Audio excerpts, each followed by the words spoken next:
கேரள மாநிலம் திருவனந்தபுரத்தில் நடைபெறும் நவராத்திரி விழாவில் பங்கேற்பதற்காக கன்னியாகுமரி மாவட்ட சாமி விக்கிரகங்கள் மேலதாளம் முழங்க ஊர்வலத்துடன் களியக்காவிளையில் கேரள போலீசாரிடம் ஒப்படைக்கப்பட்டது. அந்த காட்சிகளை தற்போது பார்க்கலாம்.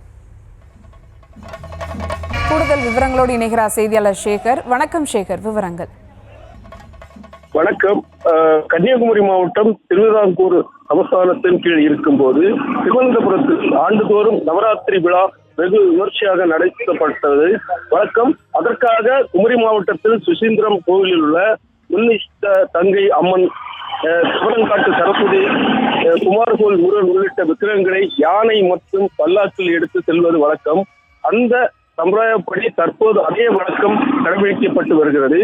இந்த நிலையில் வரும் 23ஆம் தேதி நடைபெறும் நவராத்திரி விழாவில் பங்கேற்பதற்காக குமரி மாவட்டம் சாமி விக்கிரகங்கள் கடந்த 10ஆம் தேதி சுசீந்திரத்திலிருந்து ஊர்வலமாக துவங்கி பத்மநாபபுரம் அரண்மனையில் இருந்து மன்னன் உடைவாளுடன் மேள தாளங்களுடன் 3 நாட்களாக நடைபெற்று வந்த ஊர்வலம் இன்று மதியம் தமிழக கேரளா எல்லை பகுதியான களியக்காவிளையில் 2 மாநில போலீசார் அணிவகுப்பு மரியாதையுடன் கேரள அரசும் ஒப்படைக்கப்பட்டது. இந்த நிகழ்ச்சியில் கேரள ஆளுநர் ராஜேந்திர அலுக்கர் சிறப்பு விருந்தினராக கலந்து கொண்டு சிறப்பித்தார். உடன் விளவங்கோடு சட்டமன்ற உறுப்பினர் தாரகை கட்பட் உட்பட கேரளா எம்எல்ஏக்கள் மற்றும் பல்லாயிரக்கணக்கான மக்கள் பங்கேற்று வழிநெடுக்க சாமி விக்கிரகங்களுக்கு உற்சாக வரவேற்பு அளித்தனர்.